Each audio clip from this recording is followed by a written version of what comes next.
Donc ce matin, je vais laisser la parole à Jacob Beaumier, qui va se faire baptiser sur la base de sa confession. Et il va expliquer cette confession sous peu. Je sais pas si tu vois. Ça marche-tu? Oui.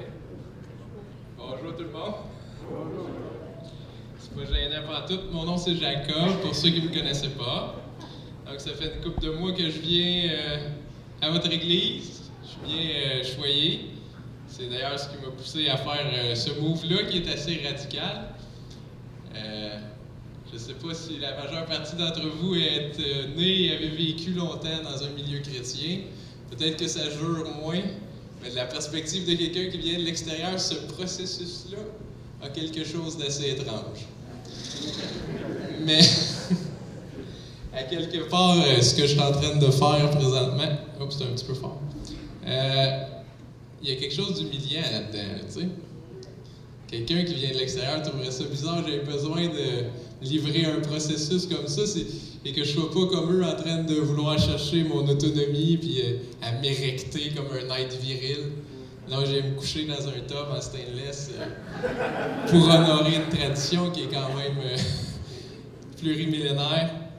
Mais à ces gens-là qui sont de l'extérieur, qui seraient un peu surpris peut-être par cette humiliation-là que le chrétien se laisse vivre, disons ça comme ça, on pourrait se rappeler le fait qu'on va tous se coucher un jour, que j'aurais beau m'érecter de même virilement dans l'existence, c'est la mort qui m'attend en bout de ligne, que la mort c'est pas ce qu'il y a là-bas, et que la mort est là, c'est la réalité de ma vie corrompue finalement si on l'intègre dans le cadre de la vision chrétienne, c'est ça que je porte, puis c'est inévitable, puis même si j'étais pas d'accord avec ce fait-là, il reste que je vais éventuellement me coucher comme ça aussi. Donc j'ai séparé mon discours en 3 parties. Un petit témoignage vite, une confession, puis après ça, ce que j'attends pour la suite. Donc commençons avec le témoignage. Écoutez, j'ai pas la capacité de reconnaître une date précise dans mon existence où, de façon foudroyante, le Saint-Esprit m'a traversé et ça a changé ma vie à jamais. C'est plus quelque chose comme une petite graine d'arbre qui a poussé tranquillement pas vite puis qui a fini par prendre pas mal toute la place. Donc au lieu de vous raconter une histoire puis de vous mettre une date précise, je vais plutôt faire une espèce de liste comment on pourrait dire ça, des dominations de mon existence. Tranquillement pas vite, quand j'étais jeune, c'était mes parents. Je veux pas. On est très, très vulnérable. Quand on est petit, on a besoin de repères nos parents. C'est notre première domination. Et j'ai eu la chance d'avoir des parents chrétiens. Les autres dominations, je vais essayer de faire une espèce de regroupement. Je vais plutôt parler des idoles de mon existence. Et finalement, j'essaierai de présenter Christ comme la dernière domination qui explique pourquoi je suis là en costume de bain, dans de l'eau. Donc, commençons tranquillement pas vite. La première domination de mon existence, c'est... En fait, j'ai été béni parce que je suis né de 2 parents chrétiens, des jeunes convertis, qui ont affronté la difficulté de la vie de jeune adulte avec Jésus-Christ. Je veux pas, ça laisse une trace indélébile et c'est nécessairement, je crois, une bénédiction d'avoir eu des parents chrétiens. Et j'avais un petit proverbe que j'avais prévu pour expliquer ce que je voulais dire. Le proverbe 14, verset 26. « Celui qui craint l'Éternel possède un appui ferme et ses enfants ont un refuge auprès de lui. » Là, et ses enfants ont un refuge auprès de lui, auprès du Père ou auprès de Dieu. Je suis pas capable de discerner exactement le sens du proverbe. Mais le sens que ça avait pour moi, c'est que si tes parents sont chrétiens, veux pas, ils t'offrent des ressources que les parents laïcs, athées, peuvent pas. Et pour faire ça rapidement, 2 avantages liés au fait d'avoir eu des parents chrétiens. Premièrement, ce que tes parents ils cherchent nécessairement, si c'est des chrétiens, c'est l'honneur, la gloire et l'immortalité. Ce qu'ils cherchent, c'est pas un chalet. Ce qu'ils cherchent, pas une bonne job, une assurance, une vie sociale, un statut social. Et veux pas, quand tes parents, ce qu'ils t'enseignent, c'est qu'il y a quelque chose après, qu'il y a quelque chose de plus grand que d'essayer d'être le meilleur dans ton entreprise. C'est sûr que ça marque ton esprit. Puis ça te donne un horizon plus grand que celui d'avoir un shack, un bateau, un chalet, puis d'avoir des assurances, puis de se divertir jusqu'à temps qu'on meure. Donc, c'est le premier, je dirais, avantage de cette idée-là, c'est que tes parents, ils croient à la justice. Quand tu enseignes à ton enfant à prendre sa place dans le monde, puis qu'il est dans un monde injuste, c'est facile de faire le raisonnement. Si on me fait ça, moi j'ai le droit de faire ça. On va dire répondre à l'injustice par l'injustice, c'est la façon de prendre sa place sous le soleil dans un monde injuste. Mais si tes parents t'enseignent que la justice l'emporte sur l'injustice, puis c'est elle qui a le dernier mot, soudainement, tu es prête à en prendre un peu plus des claques des claques au visage avant de commencer à sortir les crocs et à sortir les dents. Je pense, en tout cas, de mon point de vue, c'est ce qui m'a apparu comme un avantage d'avoir eu des parents chrétiens. Le deuxième avantage, merci maman, c'est ma mère qui me l'a fait penser. Si j'avais dans une famille normalement constituée, j'aurais eu des modèles, comme tous les enfants, que j'aurais puisé dans la culture populaire. Étant donné que je suis né en 84, probablement que mes modèles, ça aurait été quelque chose comme Arnold Schwarzenegger ou des affaires comme ça. Ça aurait été, même pour les gens plus jeunes, ce qu'on peut écouter sur Netflix, le genre de modèle qu'on donne à nos jeunes. À notre époque, ça fait dur. Je ne sais pas si vous connaissez Breaking Bad ou ce genre de série-là où le héros, c'est quelqu'un qui est tellement désespéré qu'il finit par vendre du crystal meth pour pouvoir sauver sa famille. On a des drôles de modèles à présenter à nos jeunes, que ce soit ce qu'on voit sur les dessus de revues à l'épicerie quand on arrive, puis que là, il y a une petite jeune, elle, le but dans la vie, c'est de se faire regarder. C'est pas tout à fait la même chose que Joseph, que, je sais pas moi, Ruth, Moïse, David, Abraham, c'est des méchants morceaux de personnages d'êtres humains grandioses, ceux-là, qui ont des vertus, qui ont de la solidité dans l'existence, puis il me semble que c'est incomparable avec les modèles que la culture populaire transporte. Donc, deuxième avantage, selon moi, de cette chance-là que j'ai eu d'avoir des parents chrétiens, c'est les modèles qu'on peut puiser dans la Bible. Donc, si on conclut pour cette première domination-là, merci ma papa, Dieu, il m'a marqué dès ma jeunesse. Puis même si j'ai quitté l'Église, le milieu chrétien, ça a laissé une trace indélébile. C'était le meilleur. Fait qu'il n'y a rien qui peut remplacer le meilleur. Donc, c'est resté, malgré le fait qu'il a rendu à l'âge... il y en a, fait que je vais le dire autrement, rendu à l'âge ingrat de l'adolescence, disons ça comme ça. J'ai quitté ma famille, je me suis éloigné, j'ai quitté l'Église. Je devenais quoi? Je voulais devenir viril et autonome, et m'érecter tel un homme fort. Et ça explique un peu le tournant que ma vie a pris, mais plus de famille, plus d'Église, c'est vite. Il ne restait plus grand-chose, et c'est là, dans le fond, que les trois idoles dont je vais vous parler ont pris le relais. Pour combler le vide de ma vie, trois idoles, l'amour, la sagesse, puis le party. Mais avant de vous présenter ces idoles-là, puis c'est drôle de dire que l'amour peut être une mauvaise chose, mais je pense que oui, mal organisé, mal ordonné, l'amour peut devenir très, très, très dangereux. Même chose avec la sagesse. Donc c'est le même principe pour mes trois idoles. Une idole, c'est quelque chose de bon. Une idole, c'est quelque chose d'excellent. Là, j'essaie de vous scandaliser parce que la fin de la phrase n'est pas venue. Une idole, c'est quelque chose de bon, mais qui prend trop de place. Une idole, c'est quelque chose de bon, mais qu'on trouve meilleur que Dieu. Il n'y a personne qui choisit le malheur volontairement. Socrate, il disait « Nul ne fait le mal volontairement ». Personne qui est assez cave pour se dire « Je vais nuire à ma vie ». Excusez, là, vous voyez, c'est ma façon de parler, en tout cas. Le point, c'est que quand on a une idole, c'est une bonne chose. Justement, l'amour. C'est beau l'amour, c'est fort l'amour, c'est ce qui fait que la vie d'un être humain ne tourne pas autour de lui-même seulement, tu sais. Mais d'un autre côté, si l'amour, c'est... Si ton conjoint, ta conjointe, tu la vois comme celle ou celui qui doit te sauver, tu y en mets trop ses épaules. On peut pas se sauver les uns les autres. Là. C'est ça que je veux dire, où l'amour peut devenir quelque chose de dangereux, parce que là, soudainement, ça devient plus important, puis ça devient ton salut. Alors que le seul qui est capable de te sauver, c'est celui qui t'a fait. Et donc, c'est un peu ma première chose que j'ai faite en quittant ma famille, l'Église. Je me suis attaché à un autre être humain, l'amour. Donc, 3 petits versets. juste pour se rappeler qu'on ne doit pas... Et là, le temps, on ne m'a pas donné de temps, fait que vous me le direz quand vous êtes tanné. Mais le point, c'est vraiment de dire que l'amour, c'est bon, mais c'est dangereux. Pourquoi? Parce que, oui, vanité, les fils de l'homme, mensonge, les fils de l'homme, et ça, c'est mon bout préféré, dans une balance, ils montraient tous ensemble plus légers qu'un souffle. On ne pèse pas grand-chose en tant qu'être humain. Si on peut être glorieux puis glorifié, c'est à cause de Jésus, j'ai l'impression, à cause de Dieu.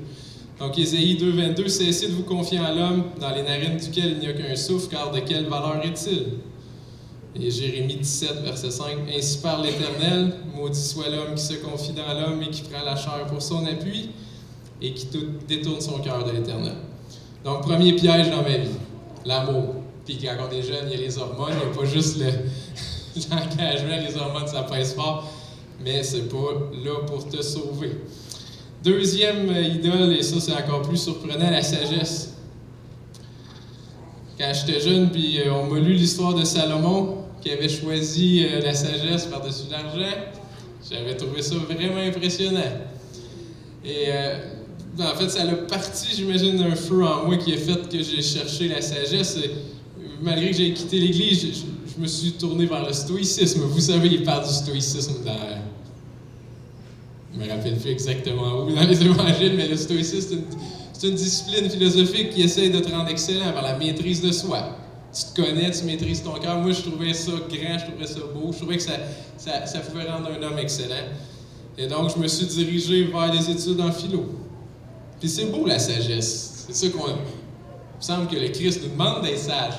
La sagesse, c'est la connaissance, la recherche de la vérité. C'est pas quelque chose de secondaire, la sagesse. Ça devrait être principal. C'est aussi la maîtrise de soi, l'autonomie. Tu sais, c'est toutes des qualités, mais encore une fois, il cache un piège. Salomon, on sait tout comment sa vie a fini. Là. Et quand tu es sage à tes propres yeux, tu deviens orgueilleux. Tu deviens méprisant. Puis oui, je l'ai senti, ce mépris-là, de regarder l'autre et de dire « Toi, tu comprends pas, c'est pour ça que tu es comme ça. » Puis ça, c'est pas sage.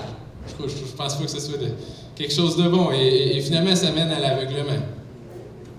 On ne peut pas comprendre tout. Quand même, je voudrais être autonome et me maîtriser. Il va falloir que je plie les chines. Ça va être dans ce tub-là, en stainless, ou ça va être devant la mort. Ou est-ce que je vais avoir perdu toute mon autonomie, toute ma virilité, puis que là, je vais faire quoi, moi? C'est le but de ma vie, c'était de m'érecter comme ça. Bon, 5 petits versets contre la sagesse. La connaissance enfle, mais la charité édifie. Des disputes de doctrine où il y a le feu de l'orgueil qui s'allume chez les deux interlocuteurs. C'est pas beau à voir tout le temps. Sur Facebook, c'est encore plus commun. Où là, il y a de la haine. On n'a pas un esprit bienfaisant dans ces discours-là. C'est de la chair, c'est l'orgueil, je veux avoir raison. Donc, si quelqu'un croit savoir quelque chose, il n'a pas encore connu comme il faut connaître. Mais si quelqu'un aime Dieu, celui-là est connu de lui. C'est ça qui est important. Psaume 19, verset 12, « Qui connaît ses égarements? » Donc, à mes propres yeux, je suis une belle et une bonne personne. Mais est-ce que je suis honnête avec moi-même? Probablement pas. Je le ferais pas. Si je savais que c'était mauvais ce que je ferais, je le ferais pas. C'est parce que je suis victime d'un mensonge. Le péché, ça c'est le mensonge. C'est le mensonge. Oui, c'est de prendre quelque chose pour ce que c'est pas. OK, il faut que j'arrête d'improviser. Je continue à lire mes versets. Cessez de vous confier. Tu sais, je t'enseignais, c'est pour ça que des fois la cassette à part, il faut que je fasse attention. Donc, cessez de vous... non, c'est pas ça. C'est « Ainsi parle l'Éternel, que le sage ne se glorifie pas de sa sagesse. Malheur à ceux qui sont sages à leurs yeux et qui se croient intelligents. » Et finalement, Paul qui dit, se vantant d'être sage, ils sont devenus fous. Et là, ils prétendent qu'on vient des singes, par exemple. Bon. Deuxième idole, donc la sagesse c'est bon, mais ça cache le piège de l'orgueil, du mépris. Bon, j'espère que vous avez suivi. Finalement, la philosophie, c'est concomitant avec mon retour aux Écritures. J'ai fini par être dégoûté de l'idéal de l'autonomie. L'idée que le savoir occidental allait affranchir l'homme, puis que par le socialisme, par la science, on allait améliorer la condition humaine. Tout ça, surtout avec le 20e siècle, on voit que ça n'a pas fonctionné. Ça a donné les pesticides, la bombe atomique, la guerre elle a pris des proportions horribles, tout ça, parce qu'on est quoi? Intelligent, sage. Donc, tranquillement, pas vite, j'ai quitté ce désir-là de vouloir être autonome, j'ai remplacé ça par la piété. Parce qu'il y avait quelque chose qui me dépassait, notamment par les Écritures, j'avais un contact avec ça. Ça a remis en question, bref, toute la vision que j'avais de la sagesse. Au départ, dans ma tête, être sage, c'est être autonome. Finalement, être sage, c'est craindre Dieu. Puis c'est ça le commencement de la sagesse, c'est la crainte de l'Éternel. Il faut que tu plies les chines. Il ne faut pas que tu essaies de te lever de bout.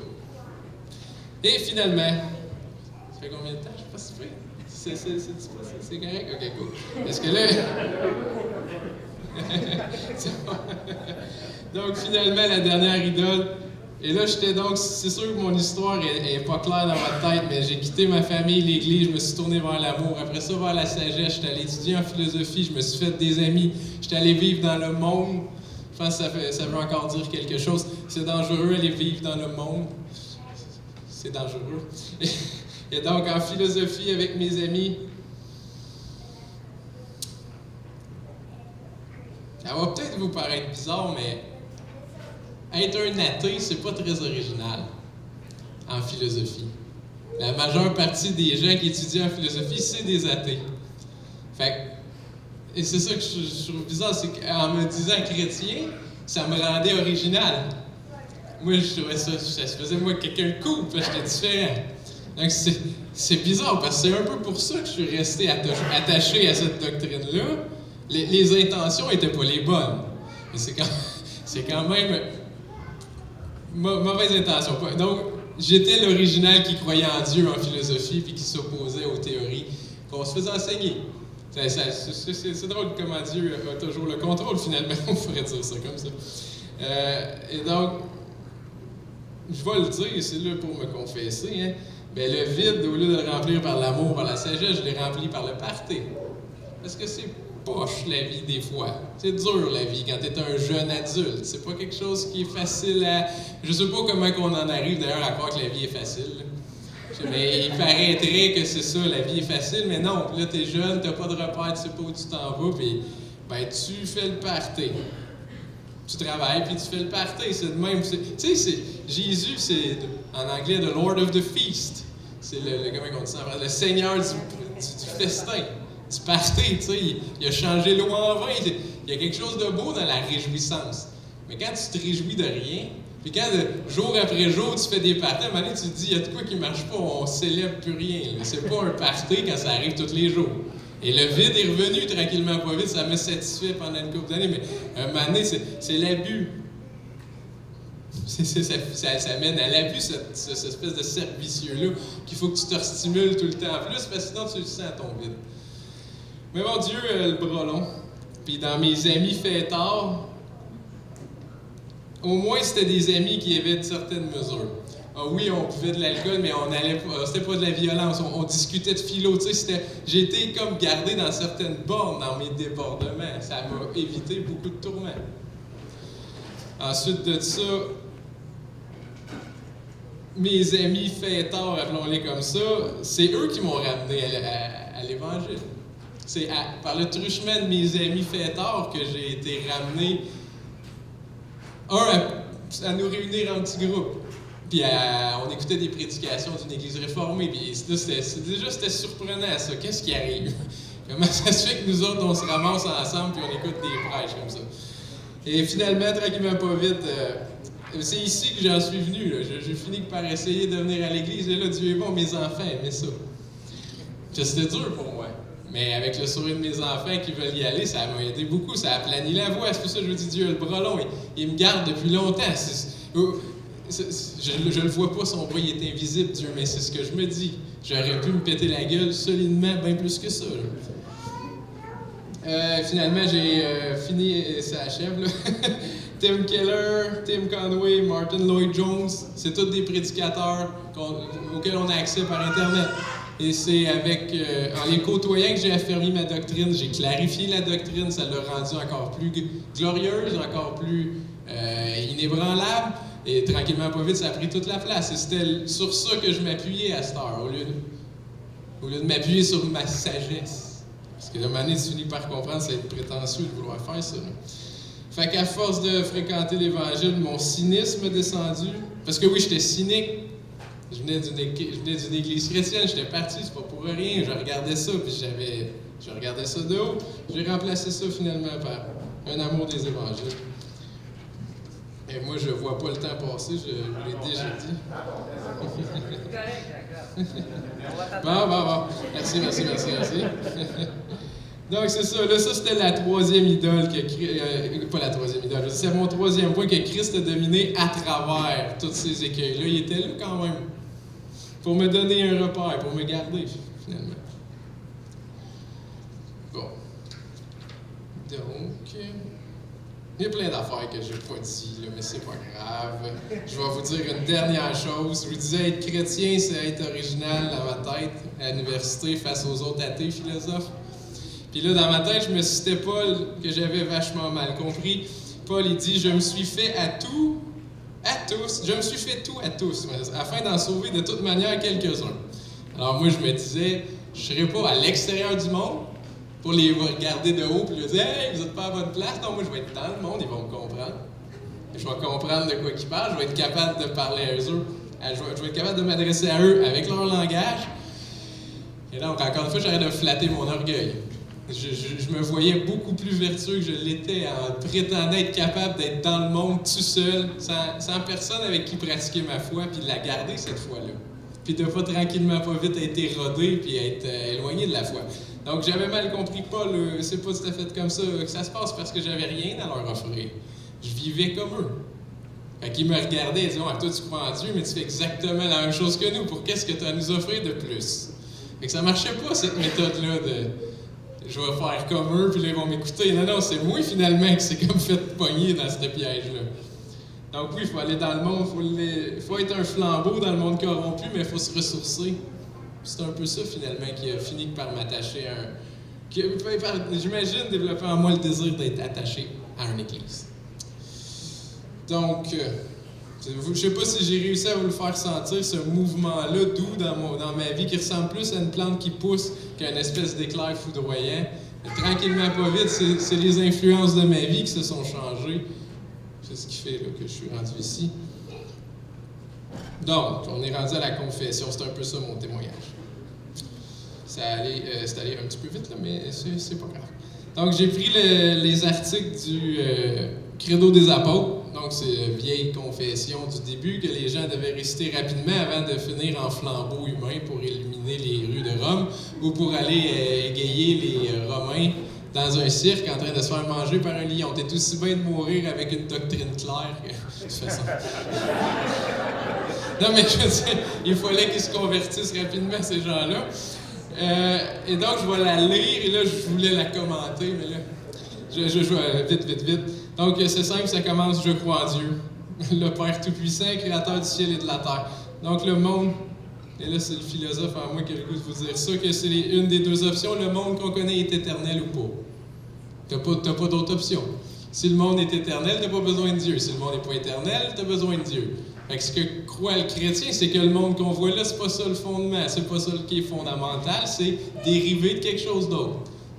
Donc Dieu existe. Dieu existe pour être le créateur de ce qu'on... C'est lui qui est premier, c'est pas notre monde. Donc ça s'oppose à toute la philosophie grecque, mais ça, j'en parlais avec David. Donc l'origine du monde, c'est pas le hasard et la nécessité. L'origine du monde, c'est une intelligence. Donc, et en Jésus-Christ, c'est la suite. Son Fils unique, notre Seigneur, qui a été conçu du Saint-Esprit et qui est né de la Vierge Marie. Et là, je n'avais pas grand-chose à dire, mais j'étais en train de lire Ésaïe 35, verset 4. À un moment donné, il dit « Il viendra lui-même et vous sauvera. » Donc, c'est Dieu qui crée la terre, qui crée l'univers. Tout ce qu'il y a de bon dans cet univers-là, on en voit des images là, quand on mange une pomme, puis on a faim, quand on boit un verre d'eau, puis on a faim, quand on danse, puis on est dedans dans une bonne converse. La grandeur de Dieu, il y en a des traces. C'est juste que c'est corrompu. Il y a quelque chose qui cloche. Mais Dieu, il va venir, puis il va wrap ça, puis il va tout régler, puis on va y goûter à la gloire, dont on ne sent qu'une ombre aujourd'hui. Là. Et ça fortifie dans l'adversité, veut pas. Bon, donc Jésus, c'est Dieu. c'est le Fils de Dieu, c'est éternel, il n'est pas créé. C'est Dieu lui-même, le fondateur du monde, qui est là et qui plie les chaînes pour que nous, on puisse rentrer. Je veux dire, y a-t-il une vérité plus grande, plus glorieuse que ça? C'est plus glorieux, me semble-t-il, que le hasard, la nécessité, l'évolution, le Big Bang, puis que moi, éventuellement, je suis juste des atomes en mouvement. Je suis malheureux parce que les atomes bougent pas bien. Je suis heureux parce qu'ils bougent bien, puis j'ai pas vraiment le contrôle sur tout ça. On est contact. C'est ça, la vérité du monde, c'est le contact des atomes entre eux. OK, là, c'est ça. Donc, quatrième point, il a souffert sous Ponce Pilate. Il a été crucifié, il est mort, il a été enseveli, il est descendu aux enfers. Je vais toutes les mettre ensemble. Le troisième jour, il est ressuscité des morts. Donc, c'est quoi le christianisme? Ben, c'est juste, tu crois à un fait historique. C'est pas une thérapie, c'est pas... Ben, ça peut être une thérapie, mais je veux dire, fondamentalement, c'est une vérité dans l'histoire. Dieu, qui a créé toutes choses, est venu, il est mort pour racheter, pour être la victime propitiatoire, ça se dit mal, pour nos péchés. C'est pour ça qu'on peut avoir de l'espoir. C'est pour ça que je devrais pas me dire, parce que je suis victime d'injustice, je peux aller faire du mal à mon voisin, parce qu'il me l'a fait. C'est ça le raisonnement qu'on a tous, il me semble, quand on est... Je vais me venger. Mais non, c'est fait. La justice, elle a déjà gagné. Christ y est ressuscité. J'ai pas à faire valoir la justice, puis c'est dur d'être un mouton parmi les loups, mais c'est possible avec cette vérité-là. Bon, il est monté au ciel, il est assis à la droite de Dieu, le Père Tout-Puissant. La mort est vaincue. T'es esclave de Christ, puis tu te couches dans un tub en stainless devant du monde que tu connais plus ou moins, ou t'es esclave de la mort. Choisissons le camp qu'on veut. La mort, elle va rattraper tout le monde. Puis c'est par peur de la mort que quelqu'un se dit « Hey, je vais mourir, je suis tout bien d'aller l'essayer, telle chose. » C'est mon temps est imparti, là, fait que la justice, on va prendre une pause, puis on va... Très dangereux comme raisonnement, me semble-t-il. Donc, septième point, d'où il viendra pour juger les vivants et les morts. C'est le même point, la justice égale. Je crois en l'Esprit Saint. Ça, c'est une doctrine, David, il va falloir qu'on en parle. C'est pas super facile à comprendre. L'Esprit Saint, il est invisible, il assiste mon esprit, il me garde dans la bonne voie. Je suis pas autonome. C'est pas par un habile raisonnement que j'en suis venu être convaincu du christianisme. C'est pas une déduction qui m'a mené ici, là. C'est quelque chose d'autre que l'intelligence qui est en marche, que mon intelligence, du moins. Et si on en suit, ça devrait être le Saint-Esprit. Bon, je crois à l'Église universelle. Non, je veux dire ça, je crois à l'Église catholique. Parce que ça veut dire universel. Donc, je crois que l'Église, c'est un baptême, une fois qu'on est fait pour marcher ensemble, qu'on est fait pour être unis avec toute autre forme de gens qui se dit chrétiens, puis qui aidons-le s'il est dans l'erreur, mais méprisons-le pas. Tu sais, il ne faut pas avoir un esprit, comment il dit ça, Paul? Il faut avoir un esprit bienveillant, pas un esprit pas sectaire, pharisien, mais en tout cas, il faut être bienveillant, puis il y a une église. Bon, la rémission des péchés, donc ça veut dire que je pense que je suis un pécheur, que si je me présente là devant Dieu, une chance que j'ai la robe blanche de Christ sur moi, parce que moi-même, je ne pourrais pas capable de supporter, je pense, de voir mon existence, tous ces instants-là, un à côté des autres, en un clin d'œil. Tu vois tout ça, toute ta vie, toutes les vacheries que tu as faites dans ta vie, tout ça dans un seul regard. Parce que c'est ça l'éternité, hein? C'est tous les instants, un à côté des autres. Il n'y a pas d'avant, il n'y a pas d'après. Moi, si je vois ma vie de même, là, je me dis, sauf si je peux mettre la robe de Christ. Puis Christ il nous a justifiés en prenant la punition et pour qu'il soit à la fois juste et le justificateur de ceux qui ont péché, quelque chose comme ça, si je me rappelle bien du passage. Donc, je suis un pécheur. Mais je crois à la rémission des péchés, ce qui va permettre la résurrection de la chair. Donc, je crois que je vais être dans... Je pense pas que je vais être un homme qui flotte, qui fait de la télépathie dans le paradis, là. La terre, le ciel descend sur terre, on va marcher, on va danser, on va manger, on va parler. Je crois à la résurrection du corps. Bref, je pense qu'il y a quelque chose de glorieux dans le corps humain une fois que la corruption est partie. Et finalement, je crois à la vie éternelle, qui n'est pas possible sans cette rémission-là des péchés. Donc, c'est pour ça que je vais me faire baptiser. J'espère que j'ai confessé la bonne chose et que je peux toujours être baptisé. J'ai pris un guess.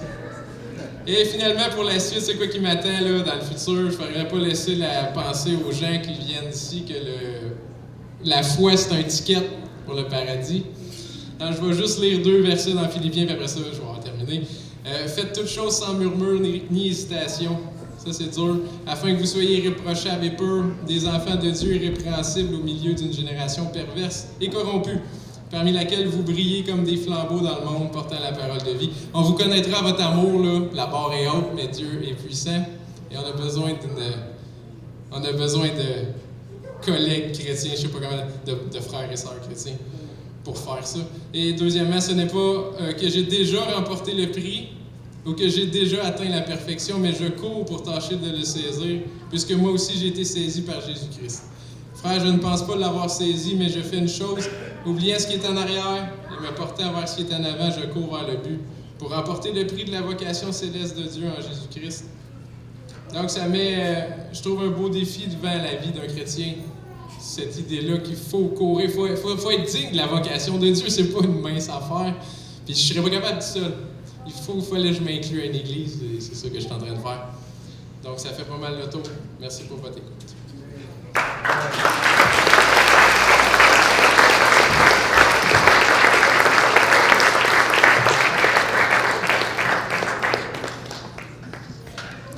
Bon, alors si vous ne savez pas, il est philosophe. Enlève tes lunettes. Pardon? Ah oui, va aider. Tiens. Et Jacob, j'ai le plaisir de t'encourager à dire que tu n'es pas le premier philosophe à passer dans les eaux de baptême.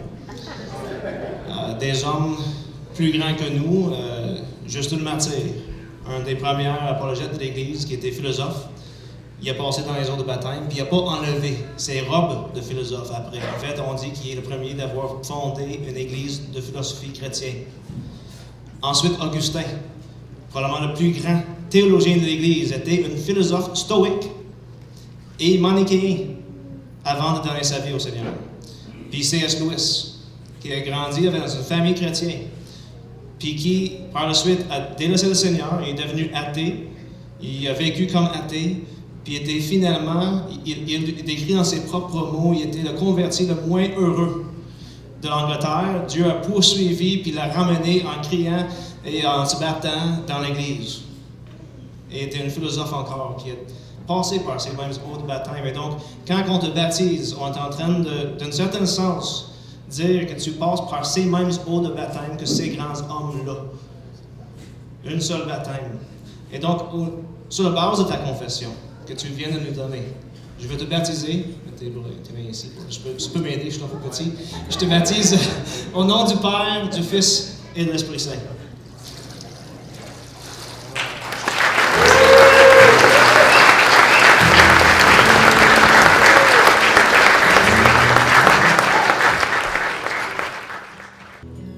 Donc, le prochain chant à chanter nous amène justement à réfléchir sur la clémence, sur le pardon que Dieu nous doit. Pas que Dieu nous doit, qu'on a besoin de sa part, que lui nous offre gratuitement et qu'on reçoit avec joie. Donc chante avec moi, pardon Seigneur, pardon. Pardon Seigneur, pardon pour nos torts et nos résistants. Viens enlever l'insuffisant et chasser notre arrogance. Viens-t'en, Seigneur, pardon pour toutes nos pensées impures. Viens changer nos cœurs si tu nos raisonnements obscurs. Oh, relève-nous, nous sommes tombés si bas. Oh, relève-nous, par ta grâce et ton pardon, aie pitié de nous, nous nous humilions devant toi.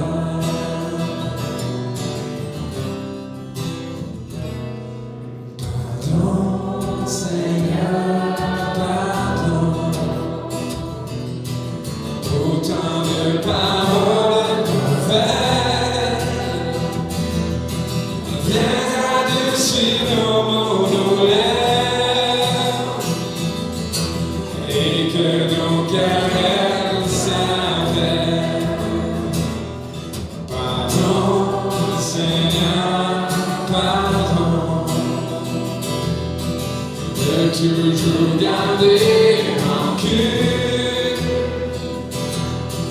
Viens changer notre attitude, transformer notre